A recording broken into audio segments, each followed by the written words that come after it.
2024년 5월 10일 금요일 돈다방 미쓰리 시작하겠습니다.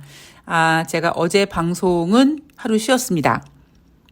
새날 출연 때문인데, 뭐 새날 출연한다고 뭐 네 방송을 쉬냐? 라고 생각하실지 모르겠습니다만, 뭐 새날 방송 가서 뭐 주식 얘기하고 그러면 제가 무슨 준비가 필요하겠습니까마는 새날 방송은 정치 시사 방송이기 때문에 제가 아직 그 부분에 대해서는 부족한 점이 많고, 무엇보다 제 방송이 아니잖아요. 그러니까 남의 방송이니까 남의 방송에 출연해서 민폐를 끼치고 싶지 않은 거죠. 그래서 제가 목요일 출연하는 날은 좀 공부도 좀 하고 준비도 좀 하고 자료도 좀 찾고 하다 보니까 제가 돈다방 미쓰리에 집중할 수 있는 시간이 좀 부족합니다. 그래서 아예 그냥 아싸라게 그냥 방송을 쉬었고요. 물론 여러분들께 약속드리지만 아침에 눈을 떴는데 세상에 주식시장에 난리가 났어. 여러분들 막 심장이 벌렁벌렁해. 이런 이슈가 터지면 뭐 새날이고 뭐고 다 필요 없이 새날은 또 새날대로 준비를 하겠지만 일단 주식시장 특히 여러분들의 멘탈을 잡아드리기 위해서 제가 최선을 다해서 집중하도록 하겠습니다. 그러나 특별한 일이 없으면 제가 새날 방송하는 날은 저놈 가시나 저거 주식밖에 몰라가지고 다른 건 개뿔도 몰라가지고 그냥 알았어 그래 공부해 이렇게 약간 너그럽게 봐주셨으면 좋겠습니다. 제가 특히 이번 주 같은 경우에는 뉴욕 증시는 크게 빼려고 하지 않고, 그러니까 빠질 이슈도 별로 없고, 그리고 다음 주에 소비자 물가 지표가 있다 보니까 이번 주에는 어떻게 하면 좀 더 미리 올려놓을까? 빠질 때 빠지더라도 일단 올려놓을 수 있을 때만큼은 좀 올려놓고 어느 정도 이런 분위기를 좀 유지하는 쪽으로 갈 것이다 라는 것이 이번 주 시황이잖아요. 뭐 여전히 현재 목요일까지 뉴욕 증시는 미쓰리의 예상대로 전개가 되고 있기 때문에 여러분들한테 크게 뭔가 던져드릴 만한 이슈는 없었습니다. 그래서 어제 방송을 좀 쉬었고요. 대신 오늘 돈다방 미쓰리에서는 이제 5월 8일 수요일, 5월 9일 목요일 이틀 연속 뉴욕 증시를 쭉 한번 훑어볼 텐데, 오늘의 키포인트는 저는 영어 공부에서 시제의 중요성이라는 거를 좀 타이틀로 잡고 싶습니다. 어제 윤석열 기자회견을 보면서 저는 그 기자회견을 토할 것 같은 심정으로 2번을 봤거든요. 근데 여러 가지 포인트가 잡혔습니다. 그리고 그런 포인트는 제가 어제 새날 방송에서도 말씀을 드렸지만 제가 오늘 이제 시제에 대한 이야기를 해드린다고 했잖아요. 김건희 디올백 관련해서 윤석열이 사과를 해왔습니다라는 식으로 표현하지 않았습니까? 그러면 그 시제의 기준은 과거란 말이에요.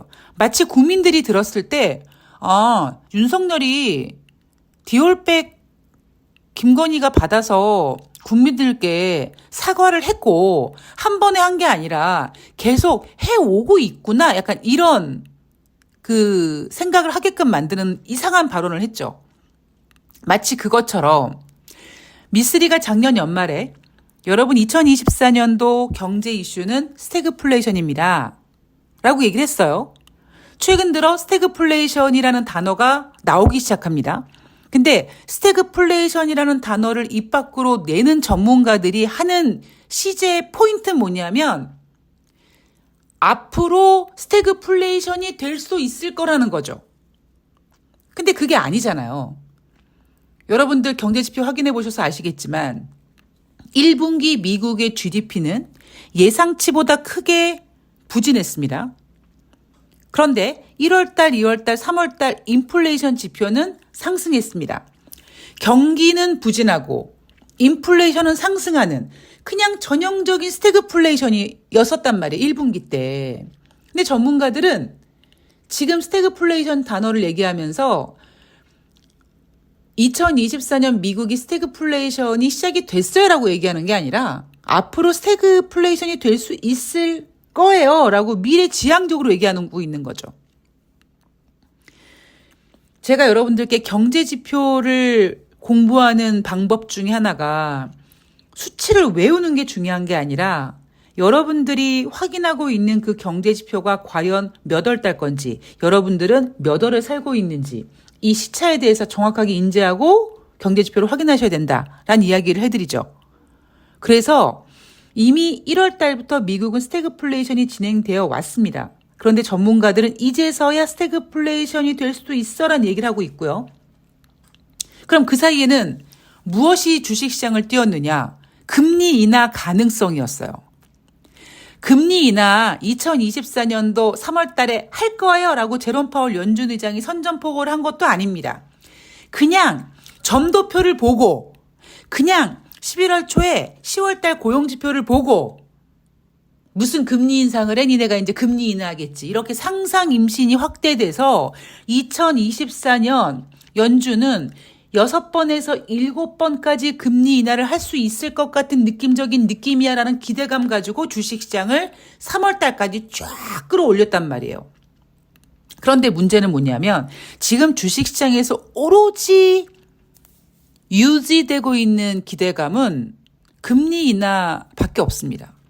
제가 유동성 없다고 얘기했죠. 그리고 지금 실질적으로 주식시장을 상승시킬 수 있을 만한 호재가 하나도 없어요. 그런데 일단 작년 연말부터 너무 과하게 기대했던 기준금리 인하 가능성이 증시를 끌어올렸는데 지금 뉴욕 증시는 빼지를 못하는 거예요. 왜? 빼면은 상당히 힘든 일들이 벌어집니다. 그래서 금리를 인하할 수도 있을 거야라는 기대감을 시장에다가 계속 질금질금 질질질 흘리는 거죠.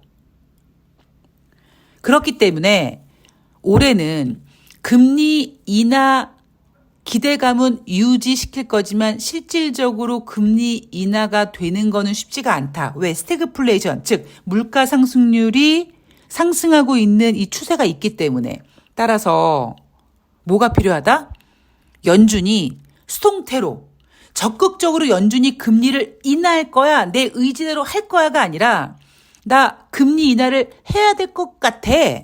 금리 인하를 당해야 될 것 같아. 약간 이렇게 수동태 같은 느낌적으로 금리 인하가 될 수밖에 없는 어떠한 악재가 나와야 되고 그리고 미쓰리는 뭘 고민하고 있냐면 과연 그 악재의 사이즈, 그 악재의 유효기간, 그 악재의 강도를 지금 제가 고민하고 있는 겁니다.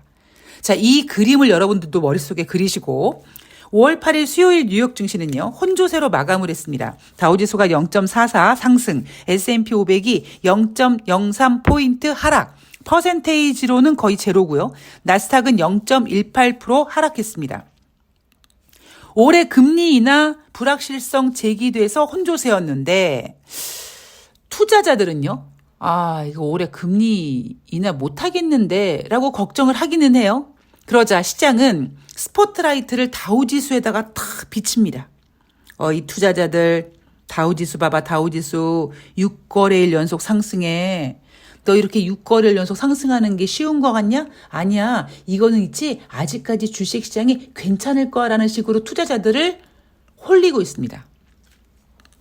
이날 발표된 경제지표 3월달 도매재고인데요. 제가 일요일 방송에서 3월달 도매재고기 때문에 좀 좋게 나오지 않을까. 왜냐하면 경제지표가 갖고 있는 특성 중에 하나가 주식시장의 움직임에 약간 따라서 하려고 움직이는 그 따라쟁이 스타일이 있거든요. 3월달까지 주식시장이 좋았으니까 도매재고도 괜찮게 나오지 않을까라고 생각을 했었는데 3월달 도매재고가 전월 대비 0.4% 감소했습니다. 이게 주는 메시지가 뭐냐.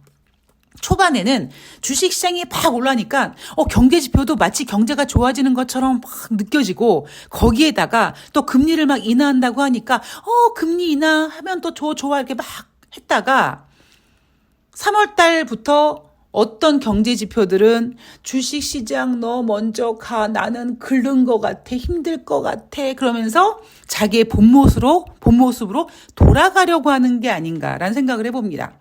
자, 그렇다면 오늘 밤에 발표된 5월달 소비자 신뢰지수인가요? 이거는 부진할 가능성 우리가 체크해 봐야겠죠. 자, 어쨌든 도매재고 이렇게 발표됐고요. 금리 결정에 대한 이야기를 해보도록 하겠습니다. 5월 7일 화요일 미니애폴리스 연방은행 총재가 올해 금리 인상 가능성을 배제할 수 없다고 했습니다. 올해 금리 인상하는 거야? 나 금리 인하 기대했는데? 그랬잖아요. 근데 갑자기 미니애폴리스 연방은행 총재가 금리 인상할 수도 있어 이렇게 얘기하니까 아이고 무서워 했는데도 불구하고 뉴욕 증시는 어떻게 끝났다? 5월 7일 화요일 뉴욕 증시도 혼조세였습니다. 그런데 5월 8일 수요일 날은요, 보스턴 연방은행 총재가 이런 얘기를 합니다. 인플레이션이 지속적으로 목표치로 돌아가기 위해서 필요한 만큼 경제활동이 결국 둔화될 것이다. 그나마 지금 연준 위원들 중에 보스턴 연방은행 총재가 경기가 둔화될 수 있을 거라는 거를 얘기한 거죠. 인플레이션이 떨어지기 위해서는 연준은 더 이상 금리 인상하기가 어려워. 대신에 인플레이션을 떨어뜨릴 수 있는 방법은 지금 경기 둔화가 필요하다는 얘기를 돌려서 얘기한 겁니다. 근데 이것도요, 약간 잘못된 말이죠. 왜냐하면 제가 오늘 중요한 포인트가 시제라고 말씀드렸잖아요. 아까 제가 초반에 말씀드렸던 것처럼 이미 미쓰리가 작년 연말에 예상했던 대로 2024년도 1분기 GDP 경제 성장률은 둔화, 예상치보다 부진, 대신 인플레이션 지표는 상승, 전형적인 스태그플레이션 모습이 나타났음에도 불구하고 보스턴 연방은행 총재조차도 인플레이션이 떨어지기 위해서는 앞으로 경기가 둔화돼야 될 것 같아. 둔화될 거야 라는 식으로 시점을 지금 5월 달로 잡은 거죠. 아니라는 겁니다. 이미 1월 달부터 미국은 스태그플레이션에 진입을 한 거고요. 미쓰리 머릿속에 길게는 17개월, 18개월, 짧게는 9개월, 10개월 전부터 미국 경제는 정점을 찍고 내려오고 있고요. 인플레이션 지표는 상승하고 있는데 이게 잡힐 수 있느냐. 뭐 브라질에 뭐 홍수가 나서 어쩌고 지금 난리 나지 않았습니까? 올해 뭐 대한민국 인플레이션 하방이 잡힌다고요? 못 잡힙니다. 농산물 가격 안정될 거라고요? 안 됩니다. 왜냐하면 올해 여러분 비 얼마나 많이 올까요? 가뭄 있지 않겠습니까? 태풍 오겠죠? 쉽지 않아요. 예전처럼 여름에 뭐 진짜 막 1,000원에 오이를 5개 사고 이럴 수 있는 때가 안 된단 말이에요, 지금. 여러분 뉴스 보셨을 거예요. 뭐 커피 가격 인상하고 설탕 가격 인상된다는 얘기 나오죠? 인플레이션 지표 쉽게 잡히기 어렵습니다. 그런데 최상목인가요? 정말 시대의 개소리하고 앉아있는 거죠. 하물며 작년에 경제가 대한민국 경제 전약 후강을 외쳤던 추경호는 지금 국민의힘 원내대표가 됐습니다. 그러니까 대한민국이 이 모양 이 꼴이 된 거예요. 자, 여하튼 이렇게 올해 금리 인상 가능성 배제할 수 없다는 얘기 나왔고 인플레이션 지표가 잡히기 위해서는 경기 둔화가 필요하다 이런 얘기가 나옴에도 불구하고 연준 금리 선물 시장에서는 연준이 올해 금리 인하할 수 있지 않을까란 기대감이 여전하다고 합니다만 제가 앞에 방송에서 말씀드렸죠. 남아있는 연준회의에서 금리 인하할 수 있을 것 같은 느낌적인 느낌이 든다라고 하지만 50% 미만입니다. 올해 금리 인하가 쉽지 않아요. 그런데 저는 외치죠. 여러분 올해 금리 인하 할 거예요. 근데 지금 시장이 바라보고 있는 금리 인하 기대는요. 작년 연말부터 했던 올해 6번에서 7번이라는 그 상상 임신 같은 그 금리 인하의 그 미련을 놓지 못하고 금리 인하 하고 있는 거고 미쓰리가 금리 인하 할 거라고 얘기하는 거는 연준이 금리 인하를 할 수밖에 없는 상태가 전개될 거라는 겁니다. 포인트가 달라요. 제가 작년 연말에 올해 3월 달 금리 인하 가능성을 제시했었죠. 그런데 투자자들도 시장 참여자들도 3월 달 금리 인하 가능성을 제시하기 시작했습니다. 그런데 관점은 완전 다르다고 말씀드렸죠. 저는 3월 달에 선제적으로 금리 인하를 해야 된다라는 그런 머스트의 관점이었고 투자자들은 작년 연말부터 불기 시작한 금리 인하 기대가 상상 임신처럼 커지다 보니까 3번의 금리 인하에서 5번, 6번 하다 보니까 그러면 첫 번째 금리 인하를 언제 해야 되지? 3월 달에 하면 좋겠다. 이런 식으로 상상 임신이 불러일으킨 출산일이었단 말이에요. 관점이 다릅니다, 여러분. 저는 주식시장에서 애널들이요. 올해 뭐 코스피 전망치를 맞췄다, 뭐 올해 주식시장이 좋을 거다, 혹은 뭐 빠질 거다, 맞췄다, 대단한 애널이다, 대단한 센터장이라고 하지만 저는 진짜 정말 가소롭고 웃깁니다. 맞췄다, 그러니까 올랐다 떨어졌다를 맞히는 50% 확률이 중요한 게 아니에요. 그 과정 흐름이 어땠느냐를 제대로 보는 게 중요하다고 생각하는 사람입니다. 그래서 저는 여전히 외치죠. 주식시장엔 전문가가 없다. 자, 5월 9일 목요일 뉴욕 증시로 돌아가 보도록 하겠습니다. 자, 뉴욕 증시 상승 마감했습니다. 다우지수가 0.85% 상승, S&P 500이 0.51% 상승, 나스닥이 0.27% 상승했습니다. 정말 골 때리는 현상이 나타난 겁니다. 경제지표가 부진했는데 경제지표 부진해. 금리 날 것 같아. 이지랄하고 있는 거죠. 목요일이었으니까 주간 신규 실업상 청구 건수를 발표했는데 전주 대비 22,000명 증가해서 23만 1,000명이었습니다. 최근 들어 주간 신규 실업상 청구 건수는 20만 명에서 21만 명 정도로 유지됐었는데 갑자기 23이라는 단어가 딱 나온 거예요. 그래서 시장은 실업상 청구 건수, 즉 경제지표가 부진하니까 연준이 올해 금리 인하하겠는데 라는 정말 개소리를 하고 앉아있는 겁니다. 그럼에도 불구하고 혹시 불안해하는 투자자들을 위해서 스포트라이트를 다우지수에다가 비치죠. 이 투자자들 봐봐. 다우지수가 7거래일 연속 상승했어. 너 다우지수가 이렇게 7거래일 연속 상승하는 게 너 이거 쉬울 것 같아? 어려워. 이러면서 다우지수의 상승을 지켜보게 하면서 지금 뉴욕 증시, 지금 증시에 대한 기대를 계속 유지시킵니다. 그런데 제가 늘 말씀드리죠, 여러분. 주식이나 인생이나 한쪽 방향으로만 가는 게 없다. 그러면 금요일 날 뉴욕 증시가 혼조세로 마감하든 하락하든 다우지수가 살짝 빠질지 모르겠습니다만 다음 주 소비자 물가지표 한번 발표를 하는 걸 봐야겠죠. 그리고 제가 주간 신규 실업상 청구 건수에서 몇 번 말씀을 드렸는데 얘네들은 이게 기준이 30만 건이에요. 그러니까 30만 건이 돼서 30만 건이 되면 아이고 30만 건이네 미국 경제가 안 좋네라고 인정하는 그 기준이 30만 건입니다. 그러니까 30만 건 이하면요.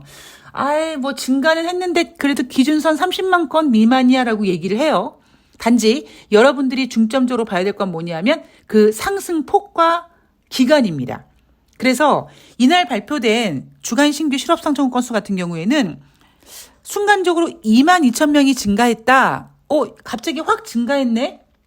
미쓰리 이거 좀 제대로 들어봐야 되는 거 아니야? 이렇게 생각하실 수 있는데 제가 여러분 지난번에 5월 1일 날 제롬 파월 연준 의장이 고용지표가 부진하면 금리 인하 가능성 열어놓는다고 했고 5월 3일 날 고용지표 부진했고 뭔가 짜고 치는 고스톱 아니냐 이런 얘기 나왔을 때 제가 여러분 미쓰리가 이런 거 미리 말씀드렸잖아요 라고 하잖아요.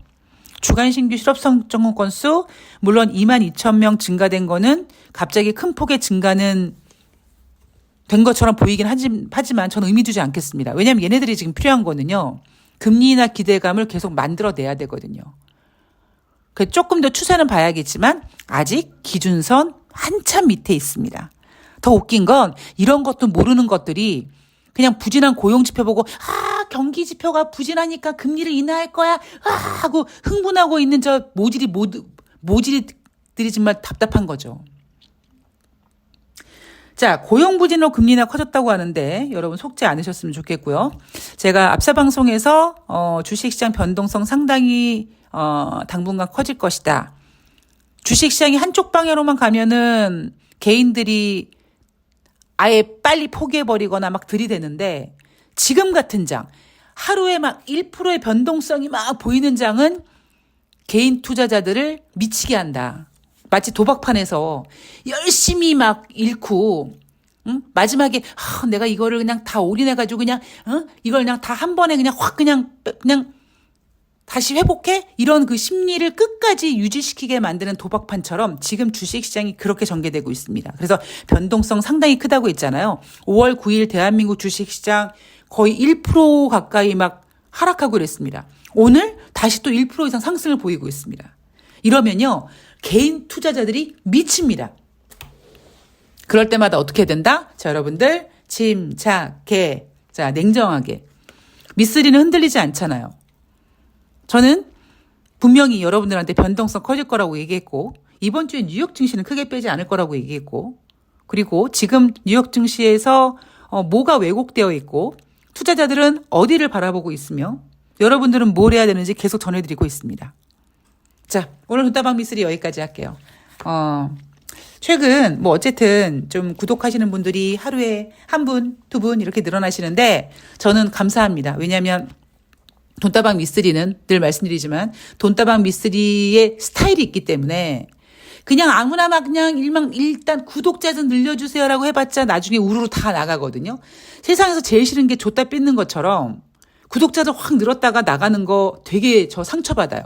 그러니까 그럴 바에는 이게 뭐지 하고 들으시다가 괜찮네 이렇게 중독성을 자랑하는 미쓰리한테 중독되시면서 꾸준히 그 청취를, 구독을 유지시켜 주시는 게 되게 중요하다고 생각을 합니다. 왜냐하면 저는 주식을 오랫동안 할 거거든요.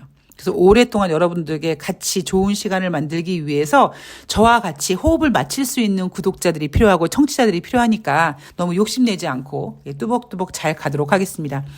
한 주 마무리 잘 하셨고요. 저는 금요일 뉴욕 증시 가지고 찾아뵙도록 하겠습니다. 오늘 날씨 더워진다고 하니까 건강관리 잘 하시고요. 좋아요 꾹 눌러주시고요. 다음에 뵐게요.